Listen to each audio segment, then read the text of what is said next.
আর মর্ম হলো ইসলাম। এক হলো তুমি সাক্ষী দিবা আল্লাহ ছাড়া কোনো ইলাহ নাই, মুহাম্মদ ছাড়া রাসূল নাই, তিনি আমাদের রাসূল। সালাত কায়েম করবা, যাকাত আদায় করবা, সামর্থ্য থাকলে আল্লাহর ঘরে হজ করতে যাবা। এই 6টা কর্মসূচির সারমর্মের নাম হলো ইসলাম। ময়মনসিংহবাসী আওয়াজ করে বলেন, এই 6টা কর্মসূচির সারমর্মের নাম কি? তাহলে ইসলাম কারে বলে বুঝতে পারছেন? এই যে এখানে কত সুশৃঙ্খল, আমার দিকে তাকায় আছে চাতক পাখির মতো, কি সুশৃঙ্খল। আর এই যে ধাক্কা ধাক্কি করতে করতে, ভাইয়েরা বসে যান, বসে যান, বসে যান, কষ্ট হইলেও বসে যান, অল্প কিছু সময় এরপরে বিদায় নিব, বসে যান। তাহলে 10 নম্বরের 1 নম্বর আমরা বুঝে ফেলছি, ইন্নাল মুসলিমিনা ওয়াল মুসলিমাতি। আল্লাহ বলেন মুসলিম পুরুষ এবং নারী আমার কাছে প্রিয়, যারা আমি আল্লাহর আদেশের সামনে নিজেদেরকে সোপর্দ করে দেয়, সারেন্ডার করে দেয়, আমি আল্লাহর বিধানের সামনে নিজেকে সঁপে দেয়, আমি আল্লাহর ইচ্ছার সামনে নিজের ইচ্ছা বিসর্জন দেয়, আমি আল্লাহর সামনে সে সারেন্ডার করে, আত্মসমর্পণ করে, সেই মুসলিম। ঠিক কিনা বলেন? তাহলে 1 নম্বর বৈশিষ্ট্য ইন্নাল মুসলিমিনা ওয়াল মুসলিমাতি। এরপরে আল্লাহ বললেন ওয়াল মুমিনিনা ওয়াল মুমিনাতি, বিশ্বাসী নারী এবং পুরুষ, আত্মসমর্পণকারী নারী এবং পুরুষ যেমনি আল্লাহর কাছে প্রিয়, ইমানদার পুরুষ এবং নারীরাও আল্লাহর কাছে প্রিয়। পড়েন সুবহানাল্লাহ। মুমিনিনা ওয়াল মুমিনাতি। দেখেন, আমি আলোচনার শুরুতেই বলেছি, এই আয়াতে আল্লাহ তাআলা পুরুষদের কথা বলার সাথে সাথে পাশাপাশি কাদের কথা বলেছেন? নারীদের কথা। আওয়াজ করে বলেন, কাদের কথা? হ্যাঁ, নারীদের কথা বলেছেন। এজন্য মুমিনিনা ওয়াল মুমিনাতি, আল্লাহ ইমানদার পুরুষদের যেমনি পছন্দ করেন, ইমানদার নারীদেরকেও তিনি পছন্দ করেন। ঈমান মানে হচ্ছে স্বীকৃতি দেওয়া। ঈমান মানে স্বীকৃতি দেওয়া। কিসের স্বীকৃতি? বিশ্বাসের স্বীকৃতি। কিসের? মাশাআল্লাহ, বিশ্বাসের স্বীকৃতি। এই পৃথিবীতে বিশ্বাসের দাম বড্ড বেশি। এই পৃথিবীতে সবচেয়ে দামি জিনিস কি? বিশ্বাস। বিশ্বাস ছাড়া এই জগৎ চলে? স্বামী স্ত্রীর সম্পর্ক কিসের উপর টিকে থাকে বলেন তো? হ্যাঁ, বিশ্বাসের উপর টিকে থাকে। স্বামী স্ত্রীর সম্পর্ক টিকে থাকে বিশ্বাসের উপর। আচ্ছা, পার্টনারশিপে যারা ব্যবসা করেন, পার্টনারশিপের বিজনেস, এটা টিকে থাকে কিসের উপর? বিশ্বাসের উপর। এই জগৎটাই চলে বিশ্বাসের উপর। বিশ্বাসীরা এই পৃথিবীতে না থাকলে আল্লাহ এই পৃথিবীও টিকায় রাখতেন না। একজন বিশ্বাসী এই পৃথিবীর বুকে বেঁচে থাকলে আল্লাহ তাআলা এই পৃথিবী ধ্বংস করবেন না। চিল্লায় পড়েন আল্লাহু আকবার।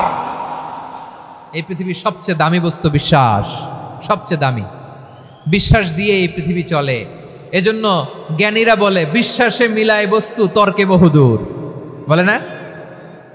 বিশ্বাসে মিলায় বস্তু, তর্কে বহুদূর। বিশ্বাসে এই পৃথিবী টিকে থাকে। আচ্ছা দেখেন, ঢাকা থেকে একজন লোক কক্সবাজার যাবে। প্রিয় ময়মনসিংহবাসী আওয়াজ করে বলেন, কই যাবে? ডবল ডেকার বাস আছে না, যেগুলোতে ঘুমায় ঘুমায় যাওয়া যায়। তো দেখবেন অনেক প্যাসেঞ্জার বাসে উঠে আস্তে করে ব্ল্যাঙ্কেট নিয়ে, কম্বল নিয়ে ঘুম দিতেছে। ঘুম দেখেন তার কি বিশ্বাস ড্রাইভারের উপরে। এই বাস তো তারা চালাইতে চালাইতে নওগাঁ নিয়ে যেতে পারে, এই বাস তো তারা নিয়ে পঞ্চগড় ছেড়ে দিতে পারে, কিন্তু তার কোনো টেনশন নাই। সে দেখবেন ব্ল্যাঙ্কেট নিয়ে, কম্বল নিয়ে দিছে জনমের ঘুম। এর কারণ তার বিশ্বাস আছে যে সকালবেলা এই বাস কক্সবাজারেই পৌঁছবে। দেখেন বিশ্বাসের কত দাম। ঢাকা থেকে জেদ্দা ওমরা করতে যারা যান, দেখবেন 40,000 ফিট উপরে বিমানে অনেকে কম্বল চাপা দিয়ে ঘুম দিতেছে। ঘুম। এই বিমান 40,000 ফিট উপর দিয়ে পাইলট চালায়া এটাকে আফ্রিকার জঙ্গলে নিয়ে যায় নাকি ভারত মহাসাগরে নিয়ে যায়, তার কোনো টেনশন নাই। সে ঘুম, কারণ তার পাইলটের উপর, এই এয়ারলাইন্সের উপর বিশ্বাস আছে যে সকালবেলায় এটা জেদ্দা আন্তর্জাতিক বিমানবন্দরে ল্যান্ড করবে। ঠিক কিনা বলেন? বাবা বাবা তার কলিজার টুকরো সন্তানকে, ছোট্ট ছেলেটাকে দেখবেন মাঝে মাঝে আদর করে এরকম শূন্যে ছুঁড়ে মারে। আপনারা মারেন? ময়মনসিংহের বাবারা বাচ্চাদের সাথে এরকম মজা করেন না? তো উত্তর দেন না কেন? আপনারা করেন? বাবা তার সন্তানকে, ধরেন ছোট্ট মেয়েটাকে আদর করে কোলে তুলে এরকম শূন্যে ছুঁড়ে মারে। তো মেয়েটাকে শূন্যে ছুঁড়ে মারলে দেখবেন মেয়েটা খিলখিল করে হাসে, খিলখিল করে হাসে। ও যদি নিচে পড়ে ওর হাতও ভাঙবে, পাও ভাঙবে, তারপরেও হাসে। কেন হাসে?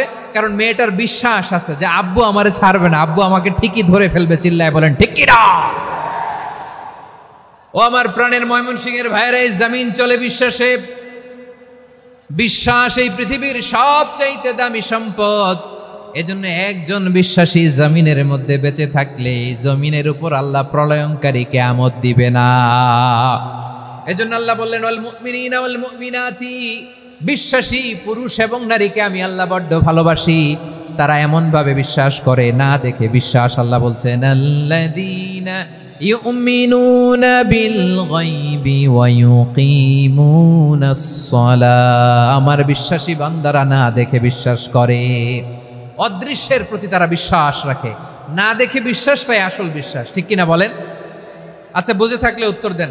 আমার হাতে 3টা চকলেট নিয়ে যদি আমি বলি এই যে আমার হাতে চকলেট, তুমি বিশ্বাস করো?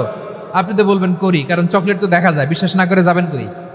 কিন্তু আপনারা না দেখায়া 3টা চকলেট এরকম মুষ্টিবদ্ধ করে পিছনের দিকে নিয়ে যদি বলি বন্ধু আমার পিছনে ডান হাতের মুঠায় কিন্তু 3টা চকলেট আছে, বিশ্বাস করো? ও না দেখেও যদি বলে বন্ধু তুই যেহেতু বলছিস বিশ্বাস করি, যদি করে এটাই আসল বিশ্বাস। না দেখে বিশ্বাস করাটাই আসল বিশ্বাস। চিৎকার করে বলেন ঠিক কি না? এজন্য আল্লাহ বললেন না দেখে বিশ্বাস হলো আসল বিশ্বাস। অদৃশ্যের প্রতি বিশ্বাসকে বলে প্রকৃত বিশ্বাস। আল্লাযীনা ইউমিনুনা বিল গায়ব, আমার বান্দারা না দেখে আমি আল্লাহর উপর বিশ্বাস করে। এবার বিশ্বনবী বললেন 6টি মৌলিক কর্মসূচির সারমর্মের নাম যেমনি হলো ইসলাম, ঠিক তেমনি 6টি মৌলিক বিশ্বাসের বিষয়ের উপর ঈমান আনার নাম হলো বিশ্বাস। সুবহানাল্লাহ বলেন। 6টা মৌলিক বিষয়ের উপর যদি আপনি বিশ্বাস রাখেন এটা হচ্ছে ঈমান। সেটা কি? সাইয়েদনা জিবরাইল বললেন ইয়া মুহাম্মদ আখবিরনি মাল ঈমান, ঈমান কারে বলে বলো। আল্লাহর নবী বললেন আন তুমিনা বিল্লাহ, আল্লাহর উপর ঈমান আনবা। কার উপর? আরো জোরে বলেন কার উপর? আল্লাহ নামটা আপনাদের ভাল লাগে? আল্লাহর জিকির যে করছেন কেমন লাগে? সবাই মিলে গলা ছেড়ে আল্লাহরে ডাক দেন তো, বলেন আল্লাহ। আরো জোরে আল্লাহ। প্রাণ খুলে একসাথে ইয়া আল্লাহ। আল্লাহ নাম যতই জপি ততই মধুর লাগে, নামে এত মধু থাকে কে জানি তো আগে। আল্লাহ নাম যতই জপি, ও নাম জপে প্রিয়তম, ও নামে জপে মজনু সম, ওই নামে পাপিয়া গাহে হৃদয় গোলাপে বাগে। আল্লাহ নাম যতই জপি। সুবহানাল্লাহ বলেন। আল্লাহর নাম এত মধুমাখা নাম, এত জাদুমাখা নাম। সব নবীরা এই নামের জিকির করেছেন, সব আল্লাহর ওলিরা এই নামটি জপেছেন। এজন্য এই নাম জপলে হৃদয় শান্ত করে দেয় কে? এজন্য আওয়াজ করে আল্লাহরে আবারও ডেকে বলেন ইয়া আল্লাহ। বিশ্বনবী বললেন ঈমান মানে আন তুমিনা বিল্লাহ, আল্লাহর উপর ঈমান আনবা, ওয়া মালাইকাতিহি, ফেরেশতাদের উপর ঈমান আনবা, ওয়া কুতুবিহি, আল্লাহর পাঠানো কিতাবের উপর ঈমান আনবা, ওয়া রুসুলিহি, রাসূলের উপর ঈমান আনবা, ওয়াল ইয়াউমিল আখিরি, শেষ বিচারের প্রতি ঈমান আনবা, ওয়া তুমিনা বিল কদরি খাইরিহি ওয়া শাররিহি, আল্লাহর দেয়া তাকদীরের উপর ঈমান আনবা। ঠিক কিনা বলেন? তাহলে এই 6টা মৌলিক বিষয়ের উপর বিশ্বাসকে বলে ঈমান। আল্লাহ ওই ঈমানদারদেরকে পছন্দ করে যাদের ঈমান এরকম মজবুত। আল্লাহ বললেন ওয়াল মুমিনিনা ওয়াল মুমিনাতি, ঈমানদার পুরুষ এবং নারীরাও আমার কাছে বড্ড প্রিয়। তাহলে আমার প্রিয় ভাইয়েরা, ইসলাম যেমনি বুঝেছেন সারেন্ডার, ঈমান মানে হচ্ছে বিশ্বাস, বিশ্বাসের স্বীকৃতি। এই বিশ্বাস না থাকলে ওই মানুষের কোনো দাম নাই। ঈমান ছাড়া নেক আমলের কোনো দাম নাই। ঈমান হলো সংখ্যার মতো, নেক আমল হলো শূন্যের মতো। বুঝে থাকলে উত্তর দেন। ঈমান কিসের মতো? কথা বলে না, বুঝে নাই বোধহয়। ঈমান কিসের মতো? সংখ্যা। আর নেক আমল শূন্য। আচ্ছা, আপনি ঈমান আনেন না, ঈমান ছাড়া খালি নেক আমল, তাহাজ্জুদ, নামাজ, রোজা, জিকির, আজকার, এক এক ইবাদতের কারণে খালি শূন্য পাইতেছেন। শূন্য পেতে পেতে পেতে পেতে হাজারটা শূন্য। এটার কোনো দাম আছে? কথা কয় না, দাম আছে। কিন্তু আপনি ঈমান আনার পর একটা সংখ্যা পেয়ে গেলেন 1। এবার নেক আমল করলেই 1-এর পাশে শূন্য বসে গেলে কত হয়?